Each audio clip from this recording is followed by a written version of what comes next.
तो कहने का मतलब है कि ये हर ईयर में इससे क्वेश्चन आता ही आता है और इसलिए बहुत इंपॉर्टेंट टॉपिक है और थोड़ा सा बड़ा टॉपिक भी है, तो आप प्लीज़ इसे ध्यान से समझने की कोशिश कीजिए। लास्ट लेक्चर में हमने सैटेलाइट्स के ऊपर बात की थी, ठीक है, तो उसमें जो हमारा पोलर सैटेलाइट था, ठीक है, पोलर सैटेलाइट जो था वो काम कर रहा था रिमोट सेंसिंग का, ठीक है, रिमोट सेंसिंग में उसका यूज़ होता था। अब ये रिमोट सेंसिंग क्या होती है इसके बारे में हम बात करना शुरू करते हैं। देखिए रिमोट सेंसिंग में सबसे पहले तो इस शब्द का मतलब समझे कि रिमोट सेंसिंग होती क्या है। तो रिमोट सेंसिंग में दो वर्ड है, एक तो रिमोट, ठीक है, और दूसरा है सेंसिंग। रिमोट का मतलब होता है समथिंग विच इज फॉर, कोई वस्तु जो आपसे दूर है, आपकी पहुंच से बाहर है, ठीक है, उसे हम रिमोट हमने उसे कहा। दूसरा सेंसिंग का मतलब है गेटिंग इंफॉर्मेशन, मतलब कि वो दूर है फिर भी आप उससे या उसके बारे में जानकारी प्राप्त कर रहे हैं, ठीक है, इसी को बोला जाता है रिमोट सेंसिंग।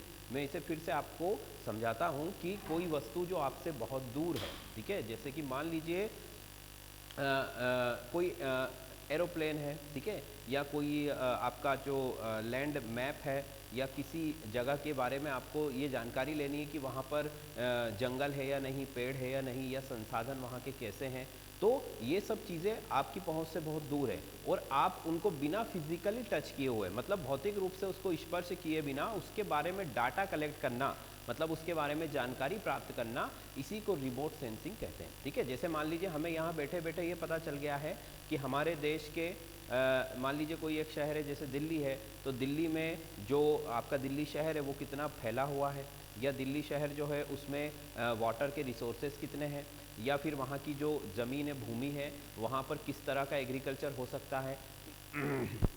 तो ये सारी सॉरी, ये सारी चीज़ें हमें रिमोट सेंसिंग के थ्रू पता चलती है, ठीक है। वो कैसे क्या होता है वो हम बात करते हैं।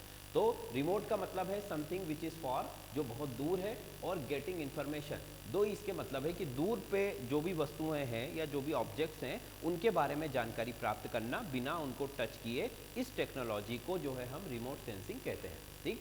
अब देखिए रिमोट सेंसिंग को हम डिटेल में समझने की प्रक्रिया जो है वो शुरू करते हैं। उससे पहले मैं आपको थोड़ी सी इसकी हिस्ट्री बता देता हूँ। सबसे पहले जो रिमोट सेंसिंग है वो जी तोराकन 1858 में इन्होंने शुरू की थी, मतलब तब से इसकी शुरुआत मानी जाती है।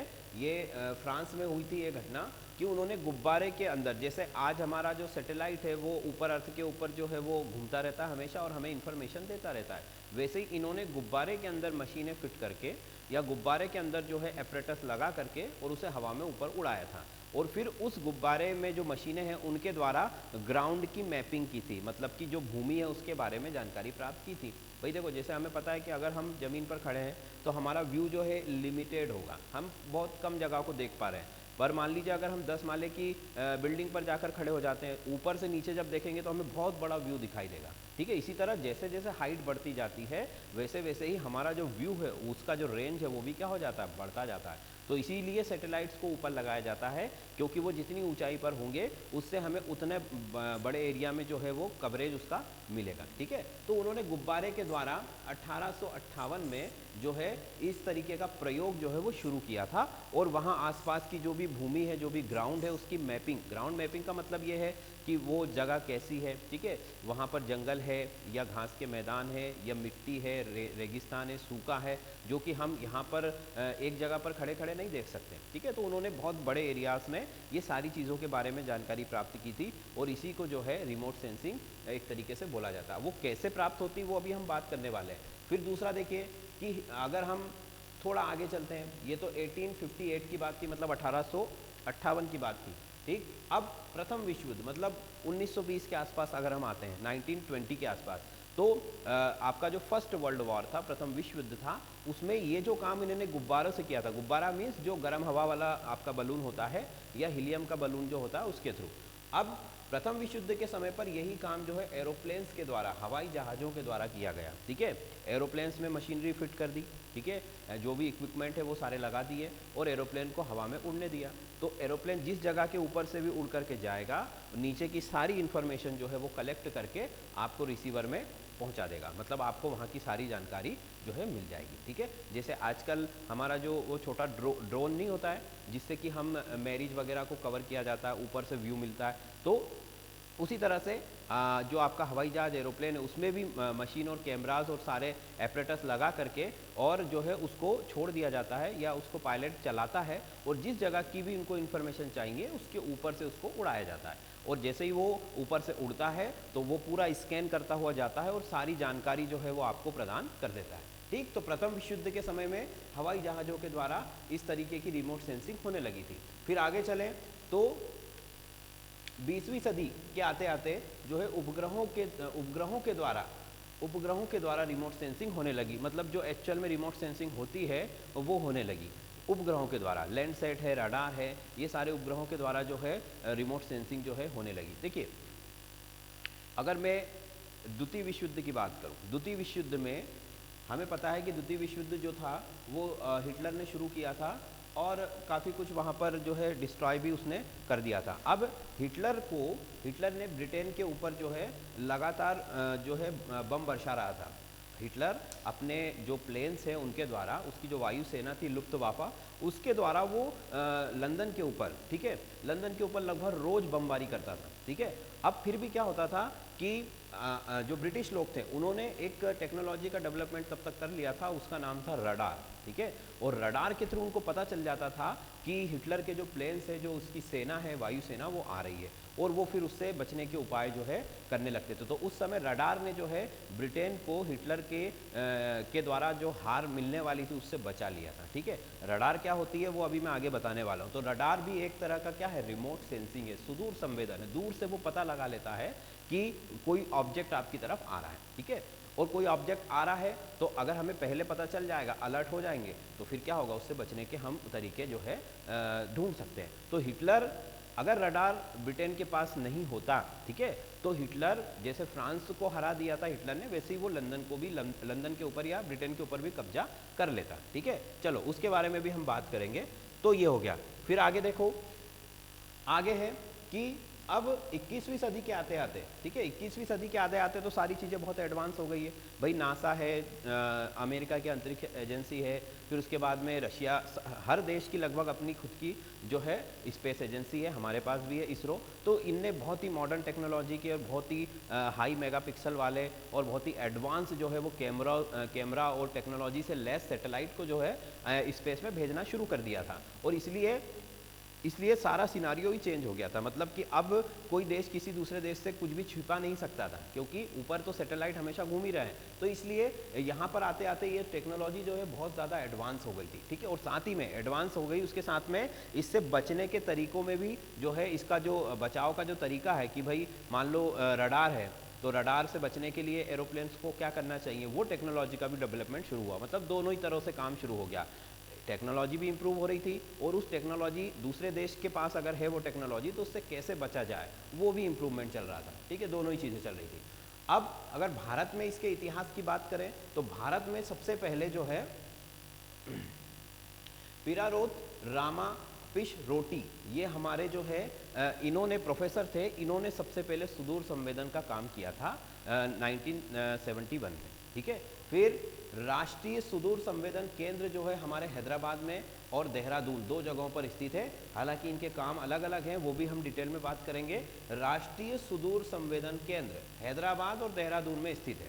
फिर भारत ने पहला जो उपग्रह है, ठीक है, जिसके द्वारा सुदूर संवेदन किया गया था, वो भेजा था भास्कर 1 1979 में। मतलब 1979 में भास्कर 1 जो है भारत का पहला ऐसा उपग्रह था जो किसके लिए काम कर रहा था, रिमोट सेंसिंग के लिए काम कर रहा था। और दूसरा उपग्रह उन्होंने फिर से 2 साल बाद भेजा, भास्कर 2, जो कि 1981 में लॉन्च किया गया। ठीक है, पहला 1979 में और दूसरा जो है 1981 में। ठीक है, मतलब 1979 और 1981 में ये दो उपग्रह भारत ने सबसे पहले भेजे थे, जो सुदूर संवेदन मतलब रिमोट सेंसिंग के क्षेत्र में काम करना इन्होंने शुरू कर दिया था। ठीक, उससे पहले वही सब काम होते थे एरोप्लेन्स के थ्रू या गुब्बारों के थ्रू, और ये फिर परमानेंट नहीं होता था भाई। मान लीजिए आपको डैम बनाना है किसी जगह पर, ठीक है, तो डैम बनाने के लिए उस भूमि का निरीक्षण करना पड़ेगा कि भाई वहाँ पर कैसे क्या भूमि उस पानी का जो भी जमा होगा वहाँ उसका प्रेशर संभाल पाएगी या नहीं संभाल पाएगी। ठीक है, या फिर पथरीली है, उसके नीचे कोई पेट्रोलियम या ऐसे कोई संसाधन या कोयला वगैरह की खदानें तो नहीं है। तो ये सब चीज़ों का पता लगाने के लिए ये रिमोट सेंसिंग का यूज़ किया जाता है।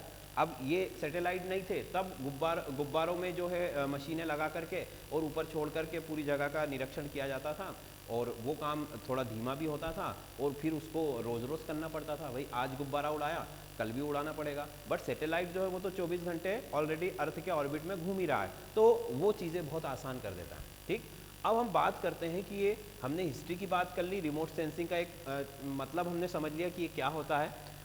अब बात करो कि रिमोट सेंसिंग कैसे काम करती है। ठीक है, मतलब कि रिमोट सेंसिंग या सुदूर संवेदन जो है ये किस तरीके से वर्क करता है, जिसके द्वारा हमें जानकारियाँ मिलती है। ठीक है, उसके ऊपर हम आते हैं।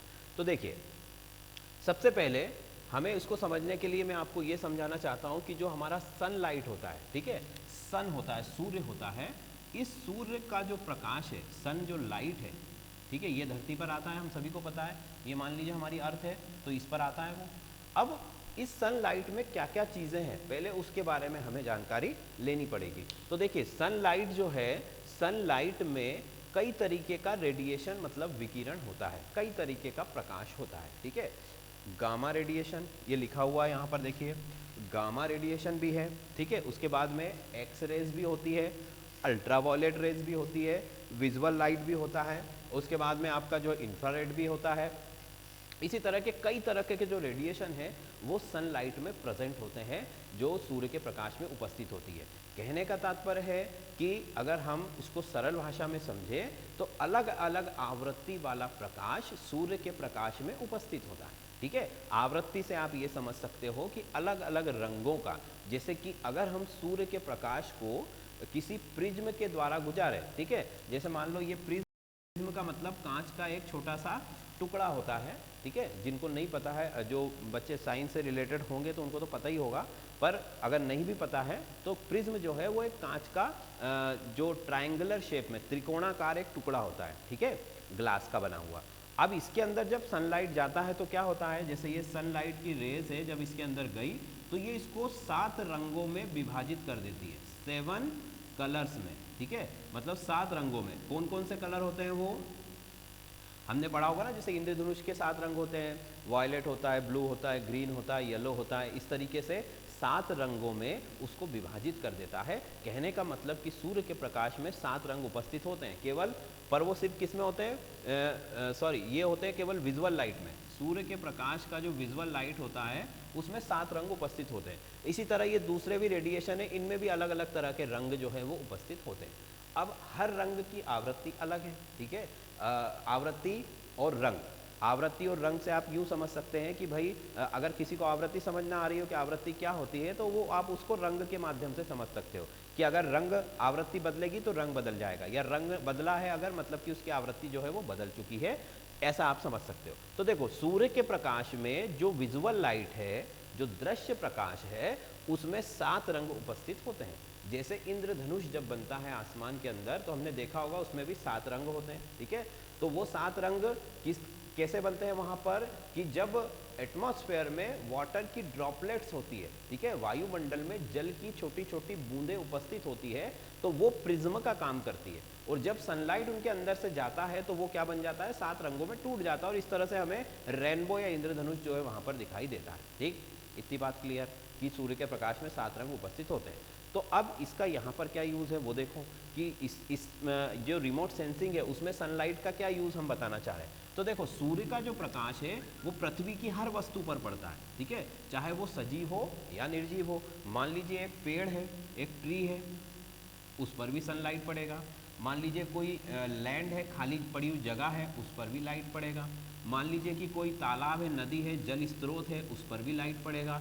और मान लीजिए कि हमने कुछ बिल्डिंगें बना रखी हैं, मतलब शहर है हमारा, बिल्डिंग्स है, घर है हमारे, तो उस पर भी सनलाइट पड़ेगा। फाइन, सनलाइट तो हर जगह पड़ेगा, जो भी उसके रास्ते में आएगा सब पर सनलाइट जाएगा।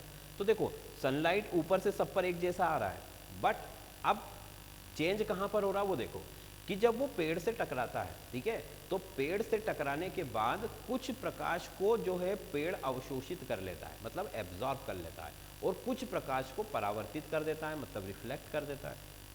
मतलब सूर्य के प्रकाश की कुछ मात्रा पेड़ से जब टकराती है तो पेड़ उसको अवशोषित कर लेता है और कुछ मात्रा को वापस जो है वो भेज देता है। जैसे आपका जो मिरर होता है, मिरर से टकराकर लाइट जो है दूसरी जगह जा सकता है, वैसे ही हर चीज प्रकाश का जो है परावर्तन करती है, प्रकाश को अपने से टकराकर वो वापस भेजती है और उसी की वजह से हम चीज़ों को देख पाते हैं। भाई हम किसी भी चीज़ को कब देख रहे हैं कि अगर उससे प्रकाश टकराकर हमारी आंखों तक आएगा तो ही हम उसको देखेंगे, तो ही वो हमारे लिए विजुअल होगी, अदरवाइज वो हमको दिखाई नहीं देगी। तो सेम है कि जो सूर्य है वो हर किसी पर अपना लाइट डाल रहा है, बट प्रत्येक वस्तु अलग अलग आवृत्ति के प्रकाश को अवशोषित करती है और अलग अलग आवृत्ति के प्रकाश को जो है वो बाहर निकालती है। ठीक है, ट्री जो है वो अलग अलग आवृत्ति का प्रकाश परावर्तित करेगा, खाली पड़ी जगह है वो अलग आवृत्ति का प्रकाश परावर्तित करेगी, और जो आपका वाटर है, ठीक है, या कहीं पर भी वाटर रिसोर्स है वो अलग फ्रीक्वेंसी के लाइट को जो है वो रिफ्लेक्ट करेगा। बिल्डिंग्स हैं, घर हैं, मकान है, दुकानें हैं, वो सब अलग अलग आवृत्ति के प्रकाश को अवशोषित और परावर्तित करती है। ठीक है, जैसे मान लो मैं आपको इसको ऐसे भी समझाता हूँ कि जैसे पेड़ों का रंग क्या है, हरा। अब हमें पता है कि पेड़ों का रंग हरा क्यों होता है, तो अगर केमिकली देखें तो जो ट्रीज है उनका जो ग्रीन कलर है वो उसमें प्रेजेंट होने वाले क्लोरोफिल की वजह से होता है। ठीक है, क्लोरोफिल एक केमिकल होता है, आप ऐसा मान लीजिए, जो कि पेड़ों में उपस्थित होता है, पत्तियों में, और उसी की वजह से वो हरे रंग का दिखाई देता है। फाइन, ये तो बात हो गई केमिस्ट्री के अकॉर्डिंग, मतलब रसायन शास्त्र के द्वारा। अगर हम फिजिक्स के अकॉर्डिंग देखें कि पेड़ों का रंग हरा क्यों है, तो पेड़ों का रंग हरा इसलिए है क्योंकि पेड़ ने सूर्य के प्रकाश में जितने भी रंग है उसमें से सिर्फ हरे रंग को ही परावर्तित किया है जो हमारी आंखों तक आ रहा है, बाकी के रंगों को क्या कर लिया है, अवशोषित कर लिया है, इसलिए वो रंग हमें दिखाई नहीं दे रहे। तो जो वस्तु हमें जिस रंग की दिखाई दे रही है वो उसका मतलब ये है कि वो उस रंग की प्रकाश को परावर्तित कर रही है। ठीक है, जैसे पेड़ हरा है मतलब वो हरे रंग के प्रकाश को परावर्तित कर रहा है। ब्लैक बोर्ड जो है वाइट है, दैट मीन्स कि ये वाइट लाइट को जो है वो आपके आंखों तक पहुंचा रहा है। आपकी लैंड है, स्केप है, इसका जो रंग है मतलब वो उस आवृत्ति के प्रकाश को आपकी तरफ भेज रही है। ठीक, ये सब बातें मतलब कि हर बिल्डिंग या हर ऑब्जेक्ट अलग अलग आवृत्ति के प्रकाश को जो है बाहर छोड़ता है। अब देखो कि रिमोट सेंसिंग कैसे हो रही, कि सूर्य ने प्रकाश डाला इन वस्तुओं पर, इन वस्तुओं ने प्रकाश को क्या किया, इन वस्तुओं ने प्रकाश को वापस रिफ्लेक्ट किया आसमान की तरफ। अब यहां पर घूम रहा है हमारा सैटेलाइट। ठीक है, अब इसको समझो जरा कि ये क्या कर रहा है। ये सैटेलाइट यहाँ पर घूम रहा है हमारा, जो अर्थ के ऑर्बिट में घूम रहा है। तो वो क्या करता है सैटेलाइट, जो चीज़ों को इन्होंने यहाँ से छोड़ा है, जिस प्रकाश को या जिस आवृत्ति के प्रकाश को इन्होंने परावर्तित किया है, रिफ्लेक्ट किया है, उसको ये अपने अंदर मतलब कि ये ग्रहण कर लेता है, उसको इस एक तरह से कलेक्ट करता है। मतलब ये सारी जो रेज है ये कहाँ पर जा रही है, अब स्पेस में जाती है, और स्पेस में हमारा सैटेलाइट घूम रहा है। तो स्पेस का जो सैटेलाइट है वो इन प्रकाश को, इन तरंगों को अवशोषित करता है। ठीक है, और फिर उसका जो डाटा है वो कहाँ पर भेजता है, वो हमारे जो है, मैं इधर बना देता हूँ इसको, हमारे रिसीविंग स्टेशन पर भेजता है। जैसे वो डिश एंटीना वाली जो छतरी होती है, ठीक है, इस तरीके की जो आपका जो ये देखिए, ये इस तरीके का यहाँ पर डिश एंटीना होता है, हम सभी ने देखा ही होगा। ठीक है, तो ये जो सैटेलाइट का जो सिग्नल है, अब सैटेलाइट इस सिग्नल को कहाँ भेजेगा, इस रिसीवर में भेजेगा। ठीक है, सूर्य के प्रकाश के द्वारा जो भी प्रकाश इन वस्तुओं ने परावर्तित किया है, रिफ्लेक्ट किया है, वो लाइट इस सैटेलाइट ने कलेक्ट किया, मतलब वो सिग्नल्स जो है, इलेक्ट्रोमैग्नेटिक जो रेडिएशन है उसको कलेक्ट किया, और उसका जो डाटा है, सारा जो इंफॉर्मेशन है वो किसको भेजा, रिसीवर में भेजा। ठीक है, अब रिसीवर में भेजने के बाद हाई कंप्यूटर्स, जो भी बड़े बड़े हमारे कंप्यूटर्स हैं, वो उस डाटा को प्रोसेस करते हैं, एनालिसिस करते हैं। ठीक है, प्रोसेस करेंगे, एनालिसिस करेंगे, और फाइनली हमको ये पता चल जाएगा कि उस जगह से किस आवृत्ति का प्रकाश जो है वो उत्सर्जित हो रहा है। दैट मीन्स कि उस जगह, वो जगह किन किन पदार्थों से मिलकर बनी है, क्योंकि हर पदार्थ अलग अलग आवृत्ति के प्रकाश का उत्सर्जन करेगा। तो इस आधार पर, ठीक है, इस आधार पर वो क्या पता लगा लेते हैं कि उस जगह पर क्या क्या चीज़ें हैं। ठीक है, फिर से समझिए कि सूर्य ने क्या करा, प्रकाश भेजा, प्रकाश इन वस्तुओं ने अपनी तरफ से जो जितना उनको अवशोषित करना था वो अवशोषित कर लिया। ठीक है, और बाकी का जो प्रकाश है वो अंतरिक्ष में वापस भेज दिया। उस प्रकाश को, उस रेस को, उस रेडिएशन को, उस इलेक्ट्रोमैग्नेटिक पल्स को जो है सैटेलाइट्स ने कैप्चर किया और सैटेलाइट ने उसको कहाँ भेजा, रिसीवर में। और रिसीवर के बाद आप उसका डाटा एनालिसिस करके और ये सारी चीज़ें पता, भाई ये सैटेलाइट कहाँ पर, ये तो बहुत दूर है, ये रिसीवर कहाँ पर है, बहुत दूर है। मान लो ये सारी घटना जो है मान लीजिए एमपी के अंदर हो रही है, ठीक है, या हमारे इंदौर के अंदर ही हो रही है मान लीजिए, ठीक है। और ये जो सिग्नल उसने भेजा है सैटेलाइट ने, मान लीजिए ये भेज दिया है बॉम्बे दिल्ली में, वहाँ जो या मान लीजिए हमारा जो सेंटर है हैदराबाद, यहाँ पर उसने ये सारे सिग्नल भेज दिए। तो अब हैदराबाद वालों को इंदौर की पूरी इन्फॉर्मेशन मिल जाएगी वहीं पर बैठे बैठे, ठीक है। क्यों? क्योंकि वो तो सैटेलाइट ने जो उनको सिग्नल्स भेजा है उस सिग्नल्स को वो प्रोसेस करके ये पता लगा लेंगे, उनके कंप्यूटर पर सारी जानकारी उनको मिल जाएगी कि इस जगह पर, इस शहर में, इस पर्टिकुलर जो प्लेस है उस पर क्या क्या मिनरल्स या क्या क्या रिसोर्सेस या उसका रंग कैसा है और उसका जो नेचर है वो कैसा है, वो सारे।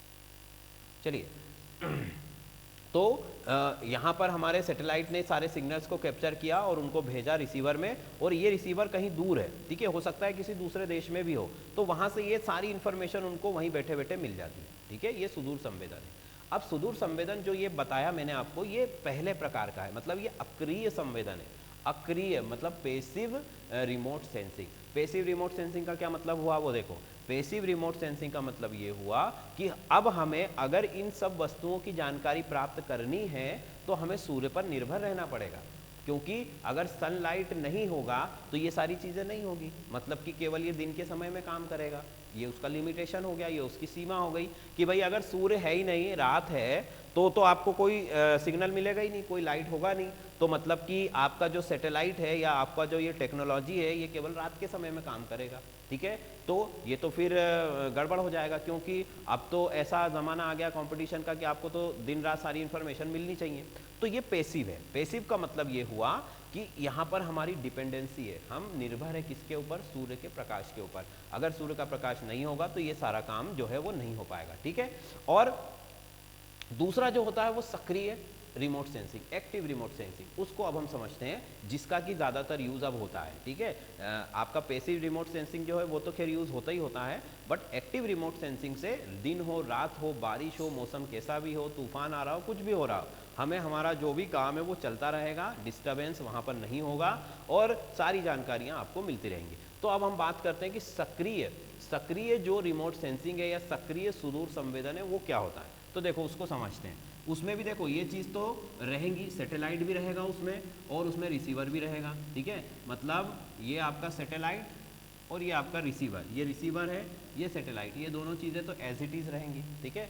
पर अब यहाँ पर सन की आवश्यकता हमको नहीं है, सूर्य प्रकाश की या सनलाइट की या उसके रेडिएशन की हमें रिक्वायरमेंट नहीं है। तो फिर क्या होगा कि मान लीजिए कि ये कोई ऑब्जेक्ट है जिसका हमें पता लगाना है, ठीक है। मान लीजिए ये कोई भी ऑब्जेक्ट है या कोई भी जगह है जिसका हमें पता लगाना है, तो आप कैसे पता लगाएंगे कि अब हम क्या करेंगे कि हमारे पास एक ऐसा डिवाइस है या एक ऐसी मशीन है जिसको कि हम बोलते हैं, ये देखिए, जो अपने अंदर से सिग्नल को भेजती है, ठीक है। जैसे मान लो ये रडार है, ये रडार क्या करती है, एक मशीन है या एक इसी का एक्टिव जो आपका रिमोट सेंसिंग है उसमें यूज़ होने वाला ये मशीन है जो सनलाइट की जगह काम करेगा। पहले तो जो लाइट था वो कहाँ से आ रहा था, सन से आ रहा था, ठीक है। अब जो हम सिग्नल भेज रहे हैं वो किससे भेज रहे हैं, वो अब हम भेज रहे हैं इस मशीन के थ्रू, ठीक है, जैसे कि रडार काम करता है। तो अब ये मशीन अपने अंदर से सिग्नल भेजेगी, ठीक है, ये मशीन अपने अंदर से सिग्नल भेजेगी और ये सिग्नल उस ऑब्जेक्ट पर जाएंगे,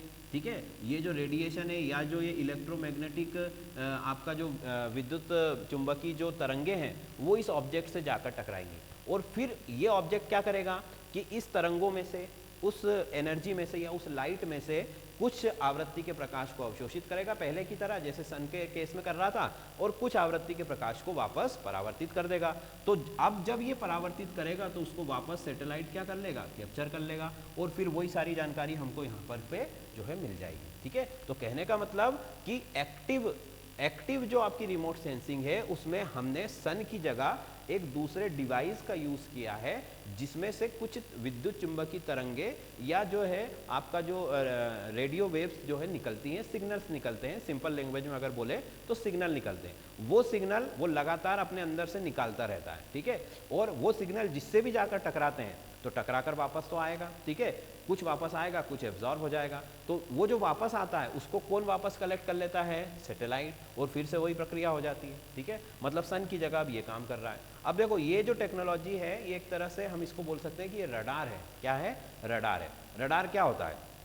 रडार इसी तरीके की एक मशीन होती है और ये जो चारों दिशाओं में घूमती रहती है इस तरह से, ठीक है। ये जो इस तरीके का आपको दिख रहा है ये इस तरह से पूरा घूमता रहता है, मतलब हर दिशा में ये लगातार सिग्नल भेजता ही रहता है, ठीक है। ये सिग्नल भेज रहा है और सिग्नल हर दिशा में लगातार जा रहे हैं। चूंकि ये तो लाइट है, मतलब लाइट की स्पीड से चलता है और एनर्जी इलेक्ट्रिसिटी से चलता है और लाइट की स्पीड से इसकी जो रेस है वो निकलती हैं, तो बहुत दूर दूर तक और बहुत ही तेज़ी से यहाँ पर काम होता है। तो वो जो रडार है वो इस तरह से घूमता रहता है और ये देखो इस तरह से ये पूरा यूं ऐसे घूमता है वो, और घूमते हुए अपने सिग्नल भेजता रहता है और वो सिग्नल जिससे भी टकराते हैं, ठीक है। अब मान लो जैसे हमें पर्टिकुलर एक जगह की मैपिंग करनी है तो उसको हम उस दिशा में मोड़ भी सकते हैं, ठीक है। उसको डायरेक्टेड कर सकते हैं कि आप इसी दिशा की जानकारी दीजिए। और ऊपर ये लगातार घूमते हुए, अब मान लो अगर यहाँ पर कोई दुश्मन का या एनिमी जो हमारा उसका एरोप्लेन आ गया, ये एरोप्लेन, और ये तो कंटिन्यूसली सिग्नल भेज ही रहा है, तो इसके सिग्नल जो है इस एरोप्लेन से टकराएंगे और एरोप्लेन से जब वो सिग्नल वापस निकलेंगे तो उसको सैटेलाइट पकड़ लेगा और सैटेलाइट जो है ये सिग्नल कहाँ भेजेगा?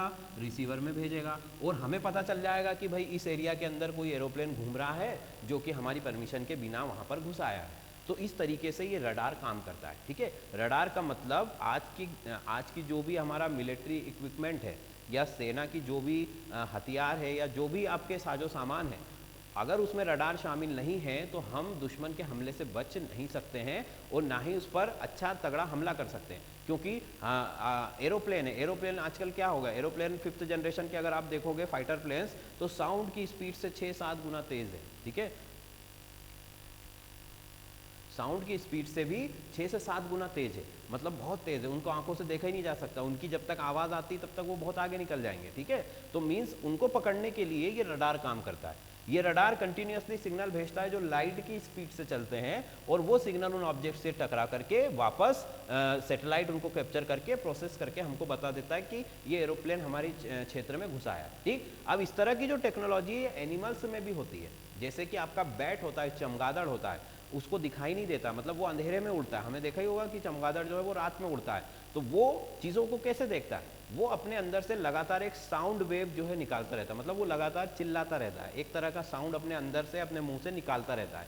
वो जो साउंड की वेव से सामने पड़े ऑब्जेक्ट में टकराती है, जैसे मान लो ये आपका बैट है, ठीक है, ये आपका चमगादड़ है, ये उड़ रहा है और उड़ते उड़ते ये अपने क्या कर रहा है? सिग्नल्स भेज रहा है। अब मान लो यहाँ पर कोई दीवार है, ठीक है, तो ये जो सिग्नल्स है, ये जो साउंड है, ये तो बहुत स्पीड से चल रहा है भाई।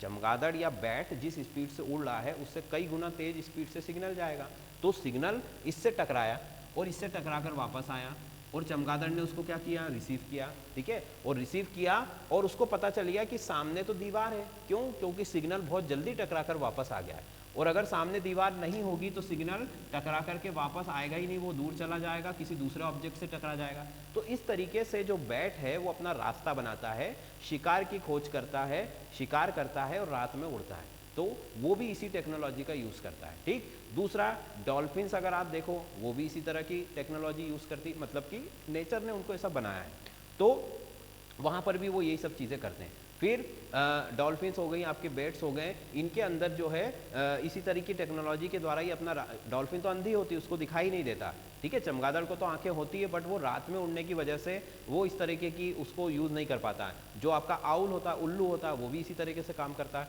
तो कहने का मतलब है कि ये जो टेक्नोलॉजी है ये अब जब हमने एक्टिव रिमोट सेंसिंग की है तो ये दिन हो या रात हो, कोई भी समय हो, उन सभी समय पर ये काम करती रहती है, ठीक, और आपको सारी जानकारियां प्रदान करती रहती है। तो रिमोट सेंसिंग दो तरह की है, एक है अक्रिय जिसमें सूर्य प्रकाश पर डिपेंड है हम, दूसरा है सक्रिय जिसमें कि हम सनलाइट पर डिपेंड नहीं है, हमारी खुद की मशीन है जो ये सब काम कर रही है, ठीक। अब देखो ये बात हो गई, अब आगे हम बात करते हैं कि जो रिमोट सेंसिंग है उसका जो यूज़ है वो क्या है, ठीक है। तो इसका यूज़ के ऊपर अलग से पूरा एक वीडियो बन सकता है, बहुत लंबा चौड़ा इसका यूज़ होता है, क्योंकि आजकल लगभग हर क्षेत्र में, कृषि का क्षेत्र हो, ठीक है, चाहे आपका सामरिक क्षेत्र हो, ठीक है, या भौगोलिक क्षेत्र हो, या फिर नॉर्मल आपको वेदर रिपोर्ट देनी हो, सभी में रिमोट सेंसिंग का यूज़ किया जाता है, ठीक है। तो यूजेस के ऊपर भी हम बहुत डिटेल में भी बात करेंगे, बट मोटा मोटा मैं आपको बता देता हूँ कि रिमोट सेंसिंग का जो यूज़ है वो है, मान लीजिए कोई पूर्वानुमान एक तरह से वो लगा सकते हैं, जैसे फसलों का पूर्वानुमान लगाने में, ठीक है, मौसम का पूर्वानुमान लगाने में, ठीक है, और फिर उसके बाद में आप ये इसको दे सकते हो कि जो भी आपका संसाधन है, प्राकृतिक संसाधन, ठीक है, कि हमें कैसे पता चल जाता है कि भाई इस जगह पर तेल मिलेगा या इस जगह पर प्राकृतिक गैस मिलेगी, ठीक है। तो ये सब चीज़ें रिमोट सेंसिंग के थ्रू जो है डाटा एनालिसिस के थ्रू पता लगाई जा सकती है। पानी मिलेगा कि नहीं मिलेगा यहाँ पर, ठीक है, तो वो भी मैपिंग हो जाती है। या बड़े बड़े जो कंस्ट्रक्शन है वो बनाने में भी रिमोट सेंसिंग का यूज़ होता है। तो रिमोट सेंसिंग एक बहुत ही व्यापक स्तर पर आज के समय में काम कर रहा है। फिर अगर हम इसके प्रमुख उपग्रहों की बात करें जो भारत के द्वारा छोड़े गए हैं, ठीक है, रिमोट सेंसिंग में आज की कंडीशन में हर देश के पास जो है सैटेलाइट्स अवेलेबल है, और भारत ने कब कौन कौन से सैटेलाइट छोड़े हैं तो वो हम देख लेते हैं। जो कि पहला जो हमारा सैटेलाइट है भारत का प्रमुख उपग्रह, आप देखोगे कार्टोसैट 2 2017 में श्री हरिकोटा से लॉन्च किया गया था। फिर रिसोर्स सेट 2A 2016 में ये भी हरिकोटा से ही लॉन्च किया गया था। और ये सारे के सारे क्या हैं, पोलर सैटेलाइट है। पोलर सैटेलाइट क्या होते हैं मैं आपको बता ही चुका हूँ, ठीक है। तो इसका काम क्या था, तटीय भूमि, जो भी भारत की समुद्री तट रेखा है, ठीक है, भारत में बहुत लंबी समुद्री तट रेखा है, हमें पता ही होगा ये इस तरीके से, तो उसकी निगरानी करने के लिए स्पेशली इसको भेजा गया था, ठीक है। अब देखो एक सैटेलाइट से हम सारे काम नहीं ले सकते हैं, मतलब काम तो ले सकते हैं, बट अगर उसको हम ज़्यादा जगह पर बिजी रखेंगे तो फिर हमें मान लीजिए कि कोई इन्फॉर्मेशन अगर पर्टिकुलर उस एरिया की चाहिए तो फिर उसमें टाइम ज़्यादा कंज्यूम हो जाएगा। तो सैटेलाइट्स को अलग अलग कामों के लिए डिज़ाइन करके और लॉन्च कर दिया जाता है। तो उसका एक ही काम है, मतलब कि वो उसको जिस काम के लिए प्रोग्राम करके भेजा जाएगा कि अगर तटीय क्षेत्रों की निगरानी करने के लिए, ठीक है, कितना कटाव हो रहा है, समुद्र में ज्वार भाटा कब आ रहा है, ठीक है, या फिर तट रेखा या उससे संबंधित जो भी जगह हैं या समुद्र के जो संसाधन हैं उनके बारे में पता लगाएगा, ठीक।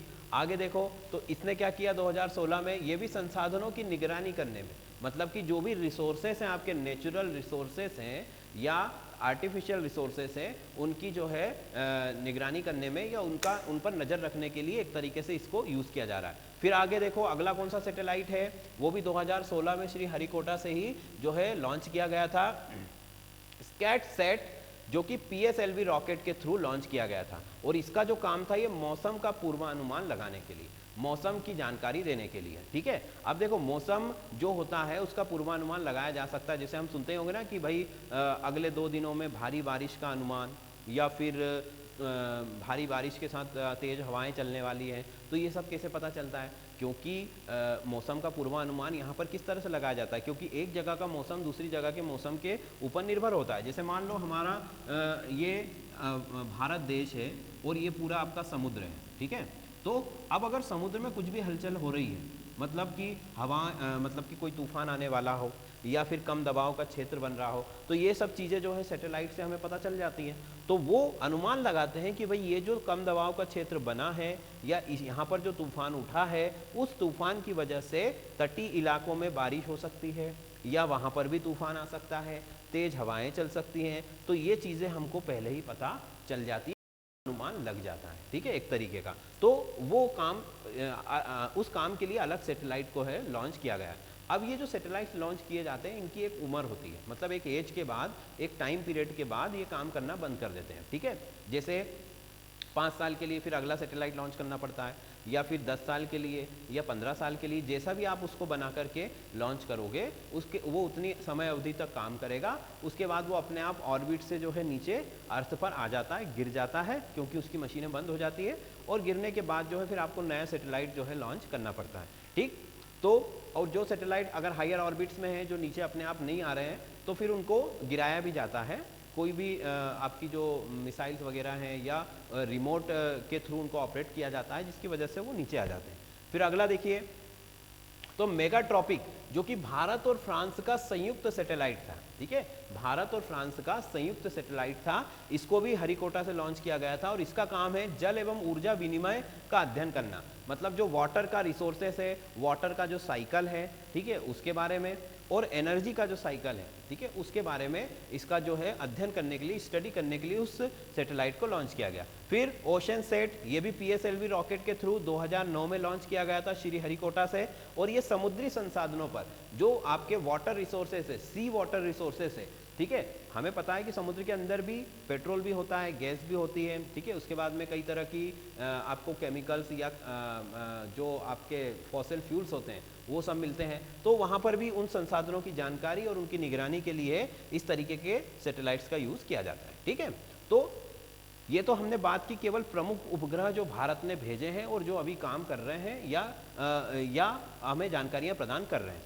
अगर विभिन्न क्षेत्रों में हम देखें तो सैटेलाइट जो आपकी रिमोट सेंसिंग टेक्नोलॉजी है, इसका जो उपयोग है बहुत व्यापक है, इसका जो यूज़ है बहुत ही वाइड एरिया में ये कवर करता है, तो उसके ऊपर हम कल अलग से बात करेंगे, एक पूरा लेक्चर या कम से कम 15-20 मिनट लगेंगे कि सैटेलाइट्स के यूजेस, क्योंकि सबसे ज़्यादा यूजेस ही पूछे जाते हैं, और कृषि क्षेत्र में क्या काम कर रहा है, भौगोलिक क्षेत्र में क्या काम कर रहा है, समुद्री क्षेत्रों में क्या काम कर रहा है, इन सब के बारे में हम कल बात करेंगे, ठीक है। तो अभी तो हमने सिर्फ इंट्रोडक्शन और हिस्ट्री और उसके एक मोटा मोटा हमने यूज़ आपको बता दिया है कि क्या होता है। तो रिमोट सेंसिंग टेक्नोलॉजी को समझना ये बहुत ज़रूरी है, क्योंकि अगर आपको ये समझ में आ जाती है तो फिर आपको ये भी समझ में आएगा कि ये इसी तरह से काम कर रही है, ठीक है।